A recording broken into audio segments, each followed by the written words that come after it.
This screencast is going to highlight a couple of features about Google Docs that is really super handy. First, under the File menu, you have the ability with not only docs but also slideshows and spreadsheets, just to name two others, to see the revision history of the document. If you've assigned something to be a collaborative project, this is a really good way to check and see who's contributed to the document and to what degree, because all the revisions and edits and everything would be listed in this pane. And it's color coded by the particular person. So Joe is green, and whoever else was going to be involved with this document would have their own color that you could see exactly who did what, which is really nice for accountability reasons.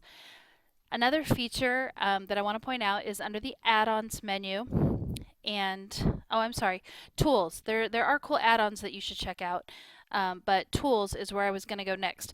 The Research pane right here is something that is integrated in with Google Docs, which is nice because you can essentially do your searching right here side by side to your document, handy for note taking. You can search everything on the web. Just this is like the same as going to google.com, just bringing it right here for you. Or you can filter to search for just images or searching just Google Scholar or quotes or whatever. And you can set certain parameters too, so that you can filter your searches by things depending on what kind of license is attached to them, or what kind of citation format you are trying to teach or include with your projects.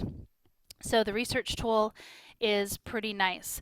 Once you type something in, let's just start with a basic term, you get some results brought to you, and this was a search for everything.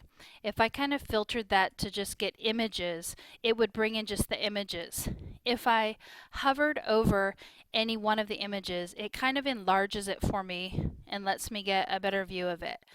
I can click and drag directly to my document at that point, and it's going to provide me a little footnote right there, which translates into this citation down here at the bottom of the page. So that's really nice, and it's just sort of automatically done for you. I would encourage you to check out the research tool.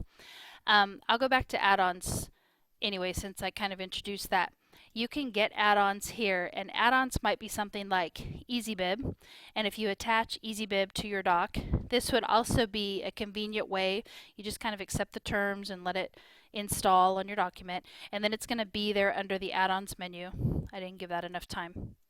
Then it's going to be there under the add-ons menu, and it gives you the ability right here with your doc to manage your bibliography. So it's all about citing sources and being responsible with how you're using information. Depending on what kind of sources you're citing, you would have the options here.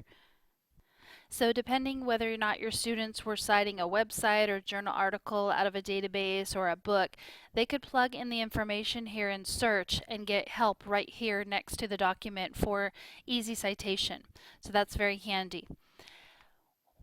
Comments is a feature that teachers can use to facilitate conversation online, giving feedback to the student, fielding student questions, responding to them, all back and forth.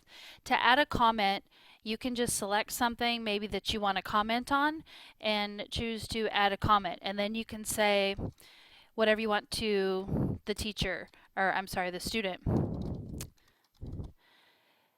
The student can then, and this is assuming that the student has shared something with you, then given you the permissions, like remember back in the share settings, that you are able to comment on their document or outright edit their document. You'd be allowed to add comments.